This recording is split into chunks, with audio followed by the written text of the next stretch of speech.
The war in Ukraine rages on. Russian attacks continue. It is a merciless conflict that claims many lives. A war waged with no regard for the environment. Chemical factories, oil depots, industrial complexes, power plants. The repeated targets of kamikaze drones and rockets. The implications for the natural world are dramatic. Ukrainian environmental inspectors are appalled. Кошмар. Так вообще не определить, где как были. Не знаю. Я даже не знаю, как это комментировать, потому что, честно говоря, ну вот мы выезжали как экологи, но вот на такое руйнование вот мы первый раз.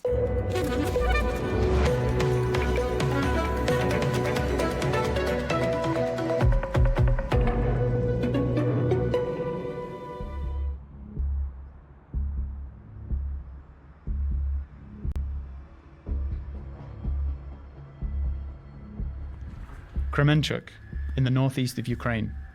The city is around 100 kilometers from the front lines. 3 environmental inspectors are examining an area that was the focal point of a Russian attack just a few months ago. There is not much left of the shopping center. Most of the debris has already been cleared away. Video surveillance cameras show what happened here.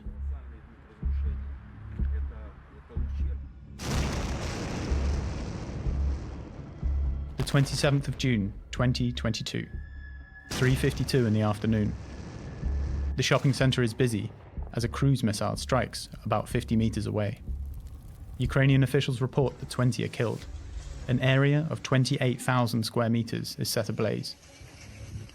It is the worst attack on Kremenchuk to date, an incident that official Ukrainian environmental inspectors are not willing to let out of their sights. Even after so many deaths, they must continue their work. Дослідження, тобто ми взяли аналізи воздуха, и вы себе даже не можете представить, с такого небольшого торгового одного центра, да, выкиды в атмосферу составили 2200 тонн вредных веществ в атмосферную среду. Это колоссальные выбросы, которые они ушли в атмосферу, и они где-то, каким-то образом, они все равно вернутся на земную кору. Investigators document the damage the conflict has brought to the surroundings. They firmly believe in the importance of their work, even when the focus is on human suffering and environmental devastation. Это очень важно, потому что без экологии жизнь человека тоже невозможна. И любые вот эти взрывы, они приносят не только смерть, но и вред здоровью людям, которые выжили. International environmental organizations are becoming increasingly concerned by the conflict. The Russian attacks often focus on critical infrastructure. As of December 2022, over 1,100 attacks on more than 580 targets have been documented. Heavy industry is particularly hard hit, with unforeseeable consequences for the environment. In Utrecht, in the Netherlands, the effects of the war in Ukraine are being closely monitored. Wim Zwenenberg, working for the peace organization PAX, analyzes and verifies developments in the war. This is now, of course, the first time in a long period that there is intense fighting in a heavy industrialized country. And it has a heavy mine industry, but it also has a lot of chemical industrial facilities in the west of the country which were targeted. And that level of damage also poses new industrial or technical risks, as they are called. And that will require more capacity to understand what potential risks are, because we are dealing with serious risks for either for people or for ecosystems. Wim Zwenenberg analyzes combat reports every day, both in the press and on social media. He compares the reports with high-resolution satellite images to uncover what is really happening on the ground.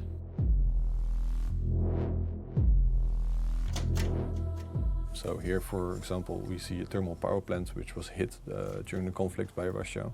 It's severely damaged, and that's where very high-resolution imagery is very helpful to identify the damage.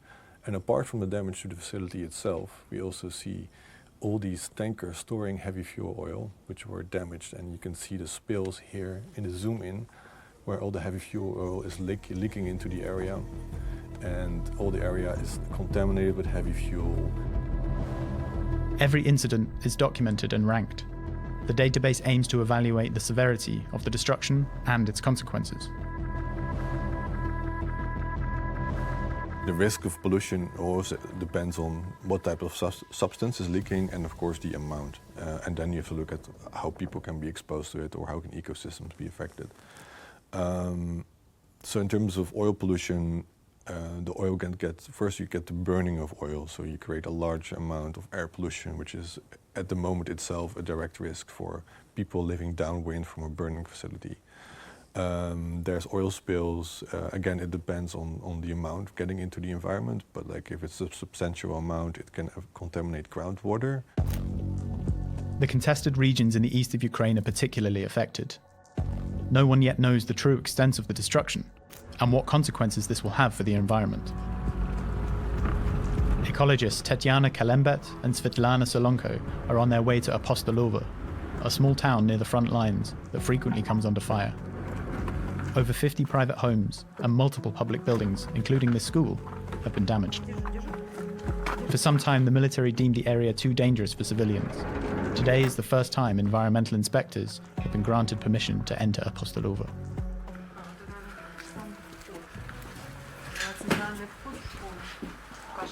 Кошмар. Кошмар. Так вообще не определить, где как были залы или этих. Ой, это Сплошное месиво. Before the war, they had to deal with minor environmental infractions, illegally disposed of garbage, untreated sewage. Now, this.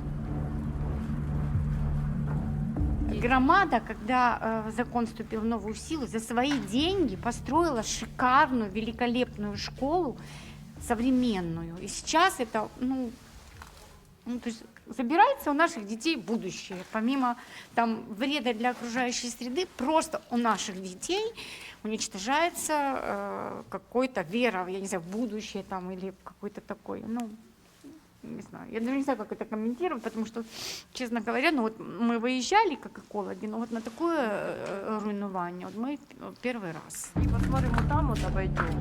It is not the only school in Apostolovo that has been hit. All three have been destroyed. While at first glance environmental damage might not be the biggest problem, there are considerable risks for both people and the local ecosystem. Может быть асбестом. В своем содержании асбест содержит важкие металлы, мы будем делать, сульфаты мы будем делать, щільний залишок мы будем делать. И так как это здесь есть и крыша, какие-то битумные перекрытия, будем пробовать еще органические розчинники. In the lab, they immediately get to work.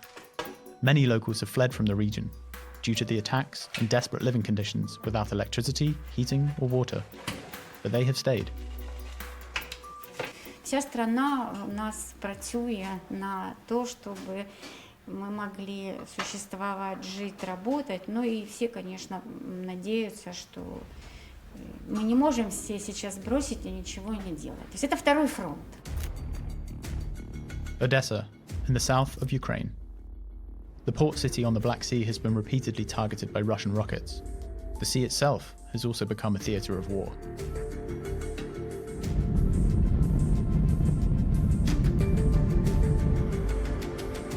Marine biologist Alexander Kurakin is trying to document what is happening underwater, but it's not so easy. Во времена войны, конечно, у нас в связи с тем, что обстановка на водоемах достаточно напряженная и везде, скажем, стоит охрана, связана с определенными трудностями. И, соответственно, нырять приходится гораздо реже. То есть, вот в этом году у нас было там всего, наверное, дней 15, которые мы провели в поле. Before the war, Kurakin spent 5 months at sea every year. Now, large sections are mined. the coast is now an exclusion zone. To carry out this dive on the shoreline, he needs a special permit from the military. Kurakin uses every opportunity to inspect what traces the war has left behind. Землю, море так терзать и громить на протяжении столь длительного времени, понятно, что там останется след, и вот в нашу задачу входит как раз определить размер этого следа. Kurakin has been researching and documenting the fascinating marine ecosystem of the Black Sea for decades. Ecologists have been warning for some time that this unique flora and fauna is under threat from industrial waste and fertilizer residue.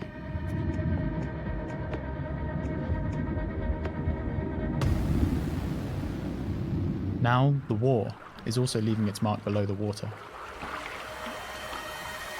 Spent munitions, mines, but worst of all is the threat posed by oil, from fuel tankers or destroyed ships.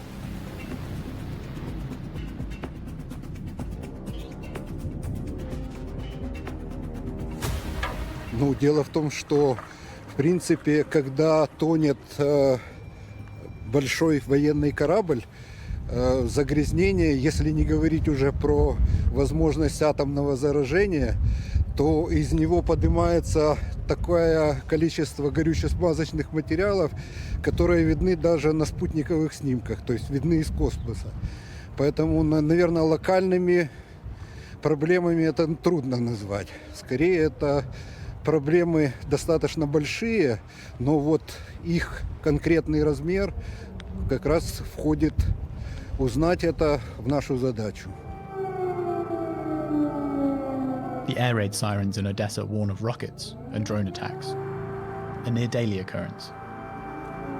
The city has lost power, including the Institute of Marine Biology. Here, researchers are investigating the impact of the war on marine life. Despite the challenges posed by these conditions, they continue their work, making do with the lights on their smartphones.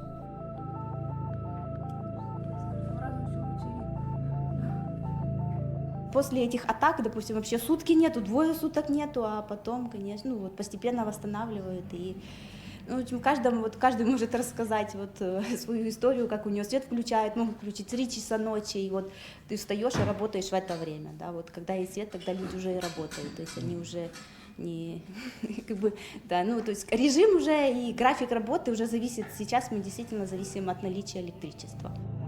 Researchers are unable to collect local samples and instead rely on satellite imagery for their analysis.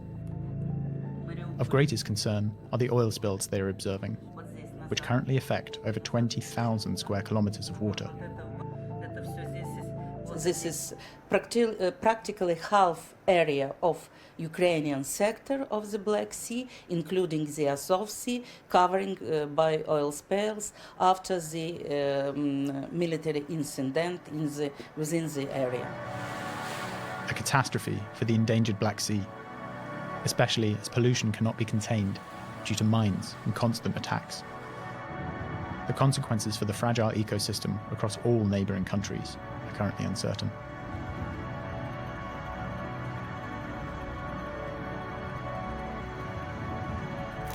There are approximately 50 national parks in Ukraine and many nature reserves.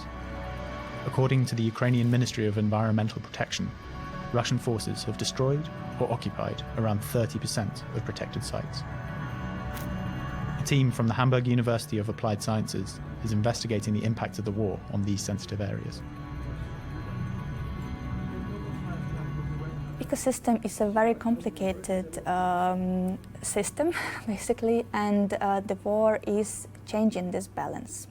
So if you want to distinguish like the biggest threats, it would be fires, then missile attacks, then mined territory, and then it would be construction from military, like trenches, like all kind of construction you can imagine, when they were digging the soil and changing the surface, and also military waste.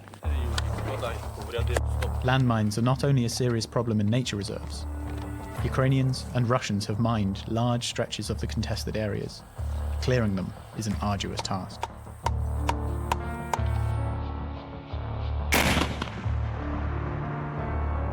As well as being a threat to life, mines are also a danger for the environment. Unexploded mines decompose over time, seeping their explosives into the soil. Their hazardous chemicals then contaminate the groundwater.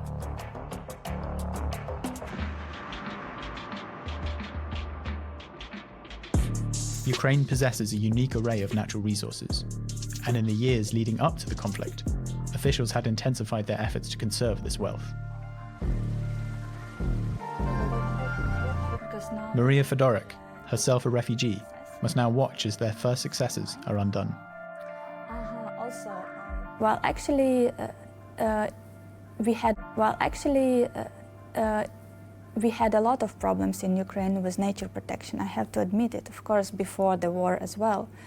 But we were really moving forward the European standards, and we started to take part in European Green Deal, and we started to implement circular economy principles also, and it was developing very fast. But now it's slowed down dramatically. Maria Fedoruk and her colleagues from the Hamburg University of Applied Sciences frequently travel to document the impact of the conflict on nature reserves. The widespread destruction is largely caused by forest fires, ignited by frontline combat operations.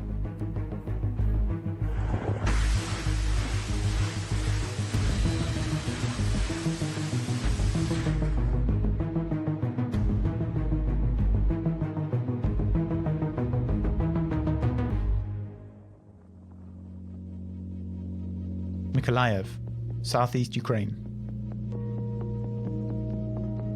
The region was contested for a long time until Russian troops withdrew.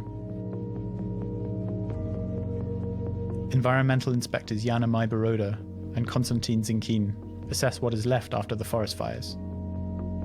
The trees are still standing. They are dead.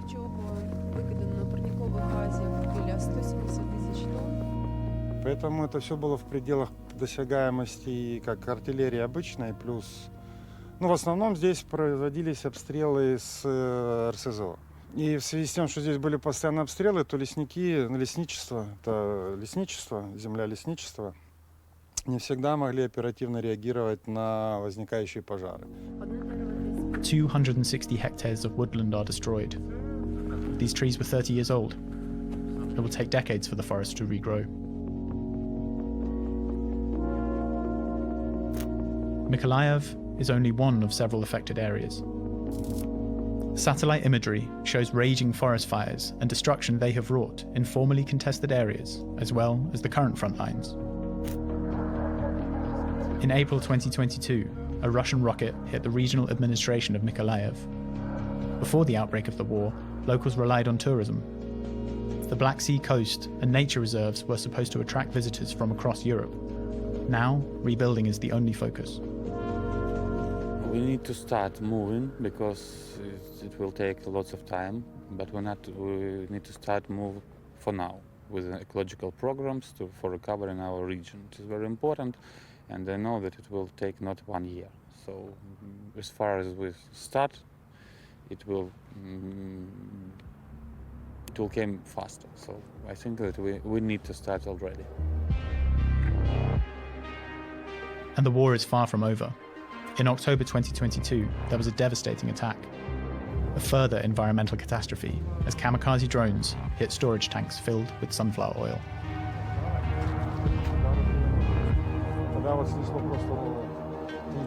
З 17 жовтня тут вся територія навколо даного терміналу була залита олією, в прямому смислі з цього слова.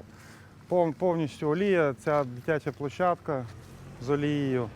Також з іншої сторони велика кількість олії потрапила в дощову мережу міської каналізації, через яку потрапила до Бузького лиману.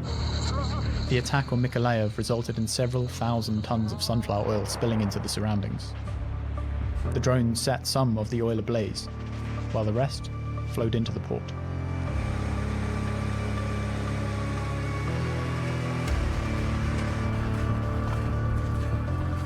Although the fire brigade managed to pump most of the oil from the water's surface, significant amounts remain,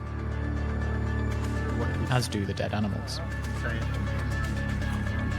Environmental inspectors are concerned about the long-term effects on the ecosystem.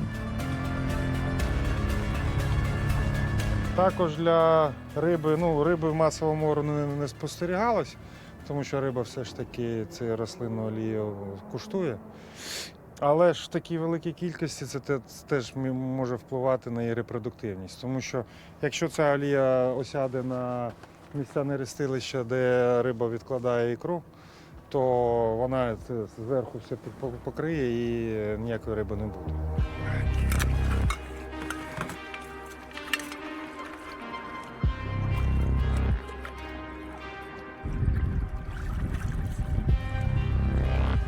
Конечно, никто не понимал, и никто даже не мог подумать о масштабах такой войны. С кем вот мы не говорили, не обсуждали эти темы, нам говорили, это невозможно. 4 атомные электростанции. Такой войны не будет, никто этого не допустит. И, к сожалению, мы имеем на сегодняшний день катастрофические последствия. И я так понимаю, что они у нас... Война еще идет, и мы не понимаем, какие дальше нам последствия ожидать. Nuclear power plants pose a significant danger. Currently, there are 4 in operation, as well as the decommissioned reactors at Chernobyl.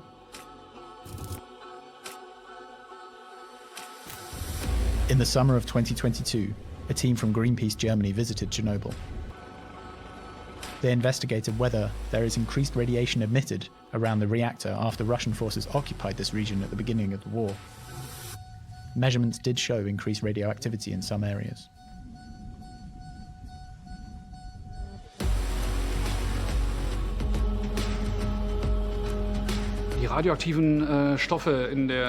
Radioactive elements in the Chernobyl area over the decades have sunk deeper and deeper into the ground.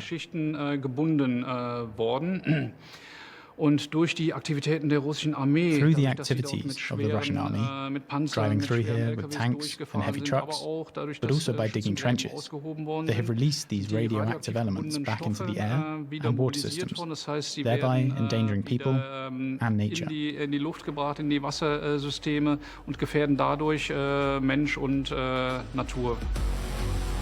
Europe's largest nuclear power plant is in eastern Ukraine, Zaporizhzhia. It is currently occupied by Russian troops and has been fired upon several times.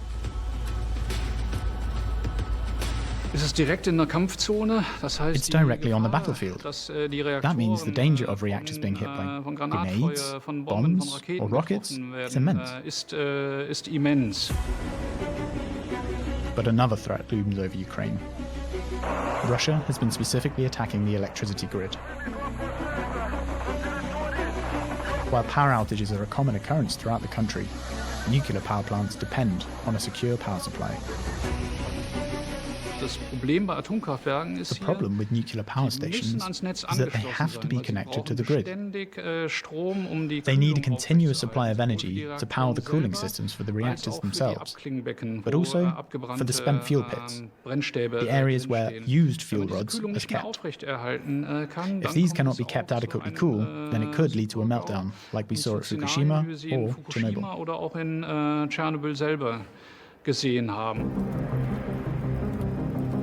War causes severe environmental damage that can last for decades.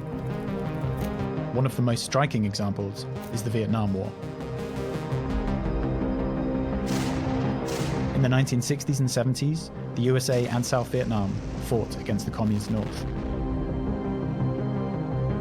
Napalm bombs set forests alight, and the US Air Force used the chemical defoliant Agent Orange to clear forests and destroy crops. Yet the defoliant contained the poisonous chemical dioxin, which contaminated the environment for decades.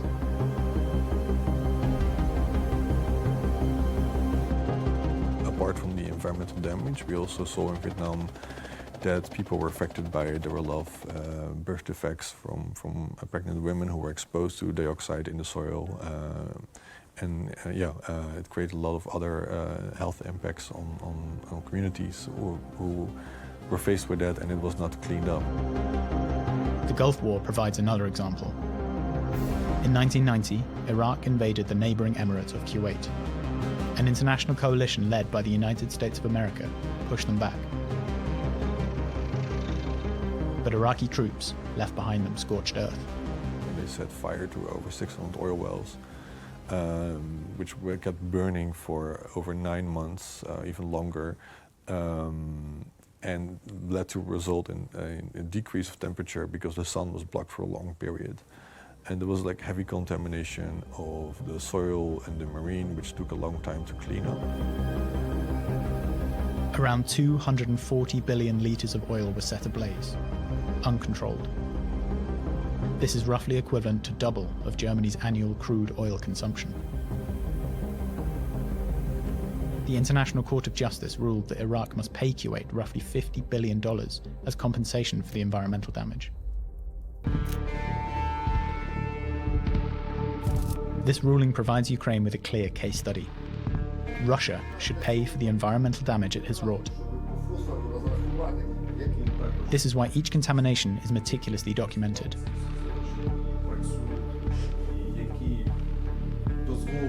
Тобто наша надія на те, що ми зможемо, по-перше, показати всьому світу, що таке війна проти України, що таке війна проти довкілля, і що кожен, хто наносить шкоду, повинен за це відповідати. В нас є велика надія, що ми зможемо стягнути ці репарації з країни-агресора. Those at the Ministry of Environmental Protection in Kyiv understand the importance of their work. Збитків екологічних наразі дуже багато. І є збитки, які залишаються, скажімо, в легенях українців, вони позначаються на здоров'ї українців.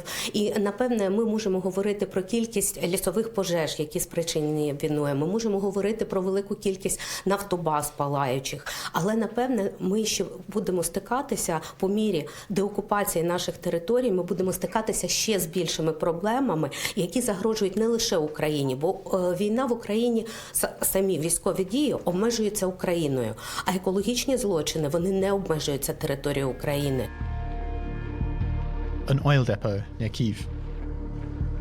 It has been the target of Russian missile attacks 3 times. 10 tanks of oil were destroyed. More than 12 million litres of diesel and petrol set alight. 1 million litres of fuel leaked into the environment. Inspectors and biologists are investigating what consequences this attack will have. They have calculated that 40,000 tons of harmful chemicals entered the atmosphere.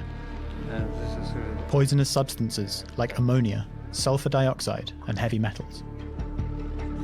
The detonations were so violent that they damaged the protective systems in place designed to prevent oil and extinguishing water from entering the ground.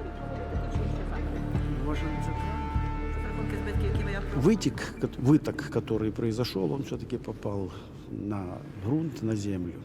И мы должны это еще понять и оценить, сколько нефтепродуктов или остатков нефтепродуктов вот попало в землю, в грунт, и на какую глубину оно прошло. The environmental damage caused by these attacks is assessed at around 40 million euros. But officials are unwilling to name just the financial costs. It's about repairing the long-term damage. Я не могу сейчас ничего сделать для фронта. То есть то, что можно делать, я делаю, но я не военный человек, я там не воюю. Поэтому я пытаюсь сделать что-то на своем месте. И я знаю, что рано или поздно война кончится. И нам нужно будет это все восстанавливать и окружающую среду оживлять, ремедировать, восстанавливать, возобновлять.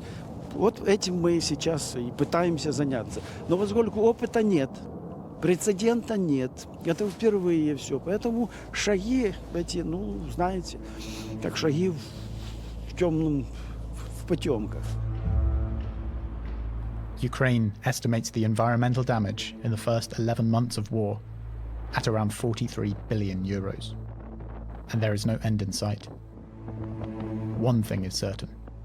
The people in Ukraine will suffer from these environmental consequences for generations to come.